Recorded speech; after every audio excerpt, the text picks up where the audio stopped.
With this, you want to look for those little cans of the Italian or the Portuguese tuna that comes packed in olive oil. Okay. Because you want the flaky, you want the best possible big pieces of tuna that you can get. You could use real tuna and do a quick sear on the grill if you actually wanted to be really fancy. Yeah. But you're using chicken. I am. So what we're going to do here, I made a chicken paillard, as Kara said at the beginning, and you can buy chicken cutlets and pound them out. I've got a handy mallet, and Was that pounded into that? You didn't even butterfly it? I did. I butterflied it. Oh, okay. And so this was a giant, one of those giant chicken breasts that you see all the time. And so I'm trying to get away from giant chicken breasts, and I just decided to. Oh, it's all right. He's okay there.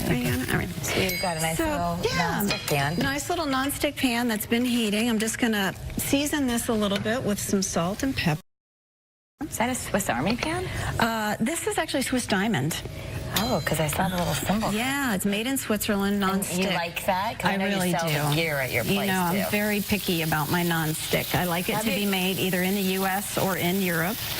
And this is made in Switzerland. And congratulations on mastering the stovetop.